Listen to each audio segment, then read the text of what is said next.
I fancy going out on a bit of a forage, see flowers, nuts, berries, leaves, I don't know, things I can find to use. Got a litter picker, a saw, some water, and then I've also got, oh, hold on, some wet wipes, some secateurs, is that what they're called? And other little thing that I've taken, a little knife for chopping. So let's see what I can find. So we live on a bee farm, so our house is in there, and out the back we have an array of paddocks, mountains, forests. So I'm off just to see what I can find.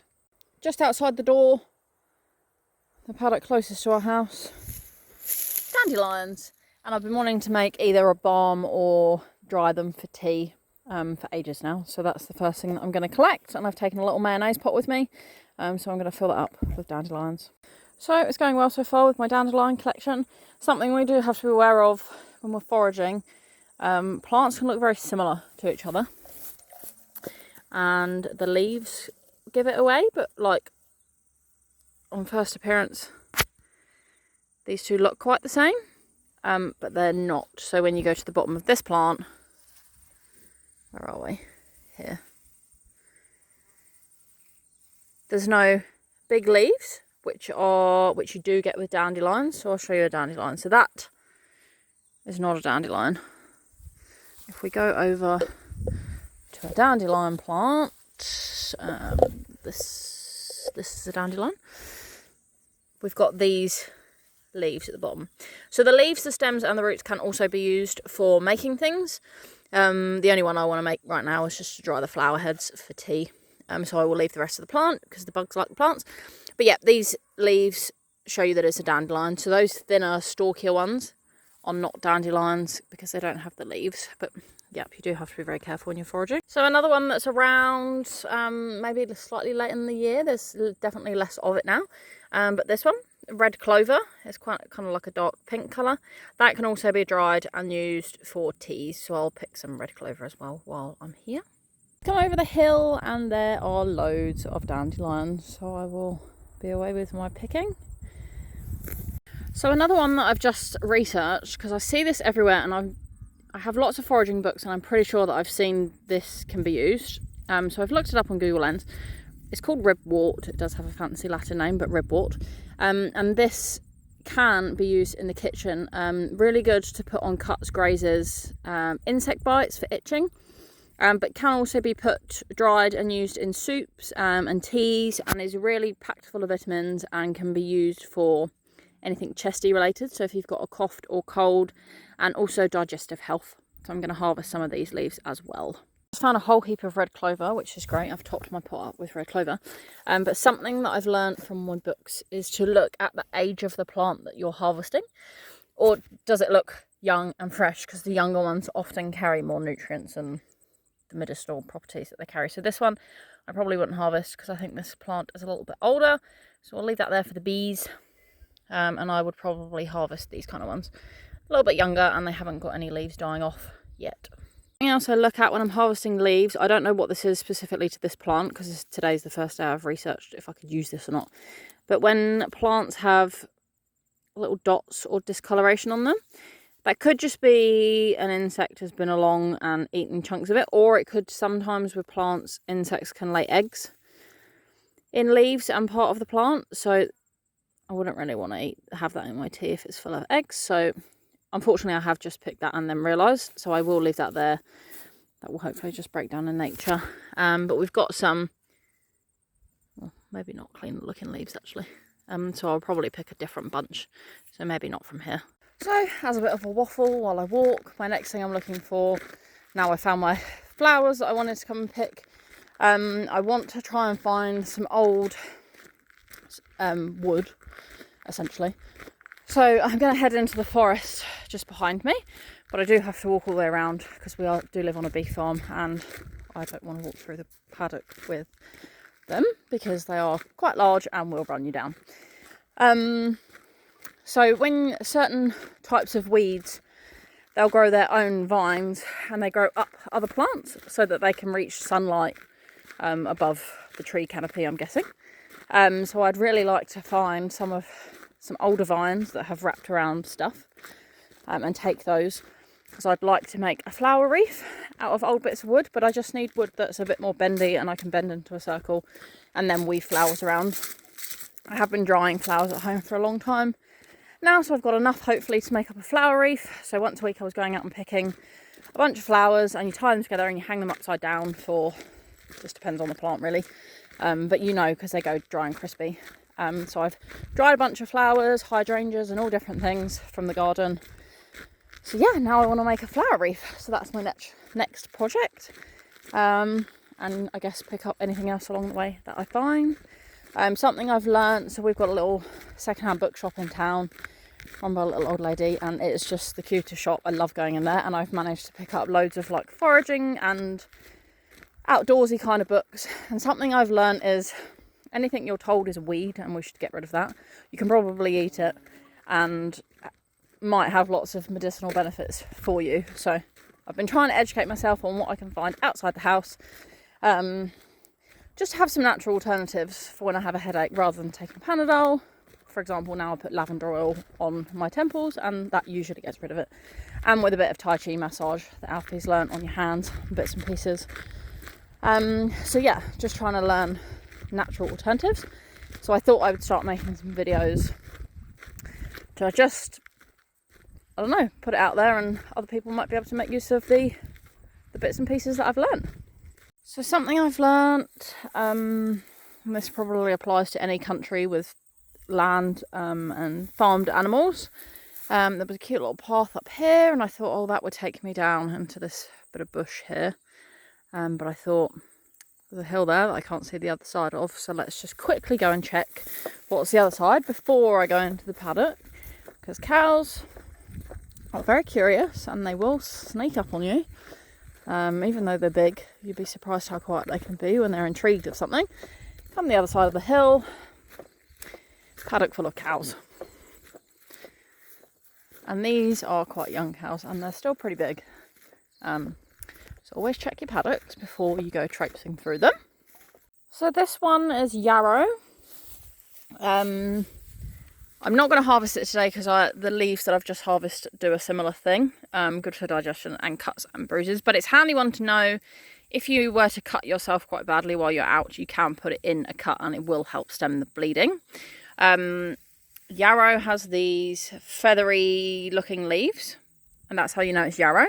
There is a very, very similar looking plant without those leaves, which is highly toxic to all animals and people. So it's really important you make sure you know which one it is you're picking, as with anything in nature. But yarrow does have medicinal benefits. It can be itchy though to touch, is the only thing to bear in mind if you were going to pick it. Right, I'm going to trust my gut on this one, even though I can't see to the back of the paddock. If you look at what's growing in each paddock, the one on the right, in theory, should be a crop, so there shouldn't be any livestock. And on the left is just normal grass, which livestock would probably be on.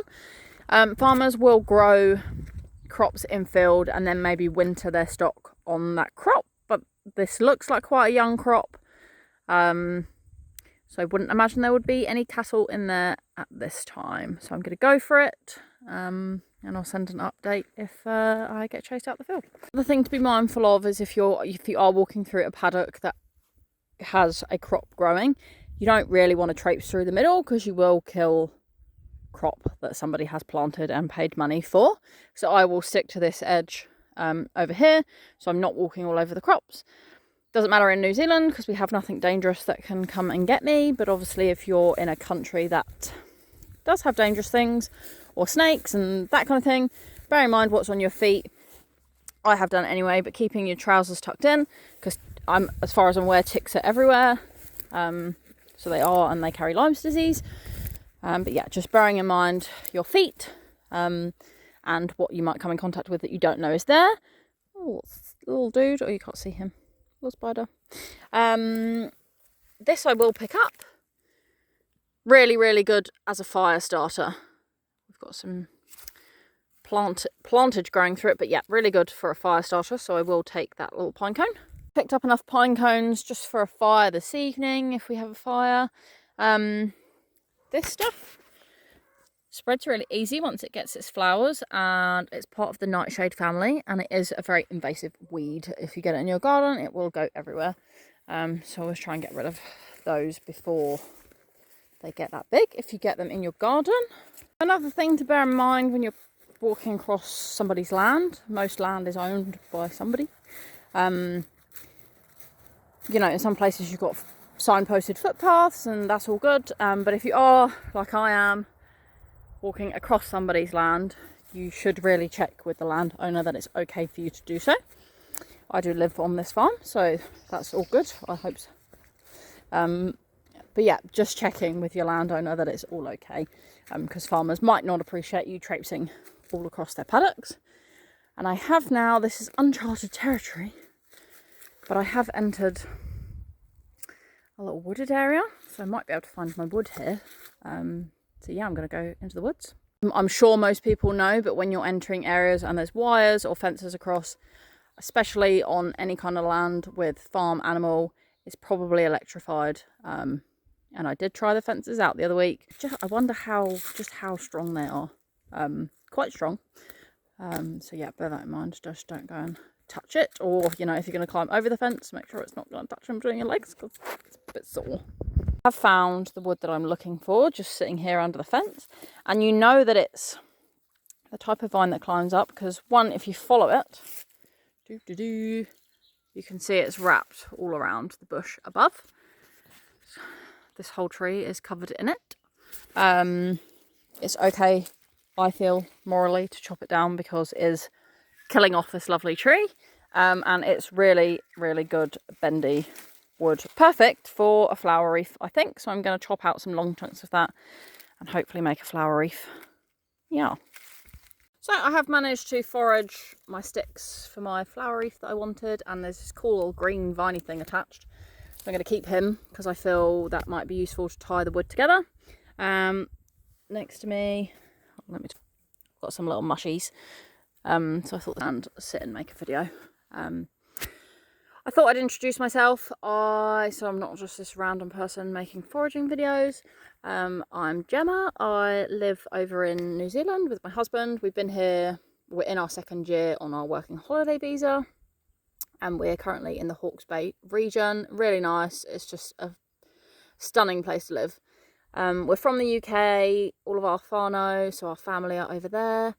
So yeah, we haven't seen anybody that we love from home in a little while now, but we really, really love it here. It's just stunning, so peaceful. I feel so connected to nature and everything around me. It's just beautiful. I'm a veterinary nurse, and I'm currently teaching veterinary nursing, and my husband is currently in hospitality work, but he has also done dairy farming, so he kind of goes between the two.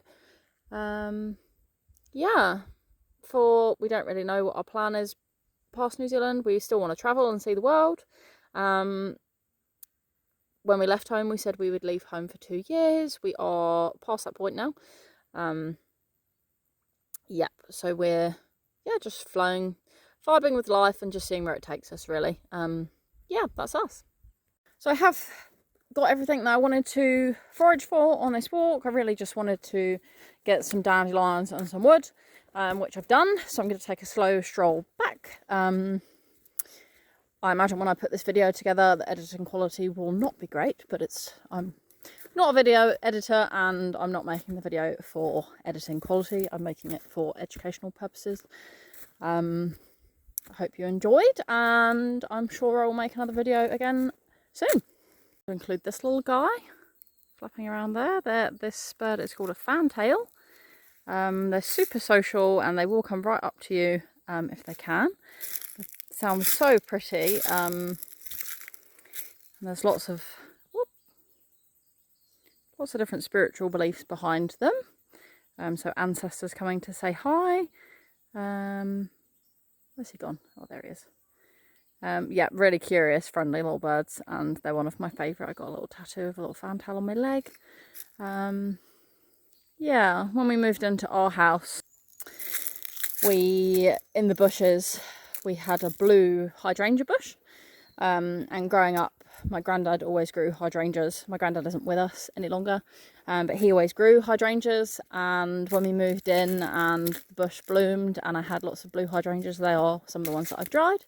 But at home we do have a little fantail that sits around the hydrangea bush, and like when I'm out in the garden and in the garage doing bits that my granddad probably would have done, yeah, the little fantail comes in and he sits in the garage with me. So I am a bit of a believer that they might be your ancestors coming to say hi. Yeah, the one at home we've got is just really special, but they're just lovely little creatures, really. Another thing, I know I did already sort of sign off on the video, but one other thing I just want to add in at the end. Hopefully I can inspire somebody to go out and do a similar thing. Like, it's so, I meet so many people that are just, I hate gardening, I don't like walking, blah blah blah, all these things. Which does make me a little bit sad, because I just feel that maybe sometimes as a human race we're a little bit too disconnected from nature sometimes. Not everybody. But yeah, if I can inspire somebody to go out and walk and just be with nature, even if you're not foraging, then great. But also just, it's quite easy to, like right now, making a video, or you might be with someone so you're chatting, or have your phone with you and have music playing, which is all great. You're out in nature, that's the main thing.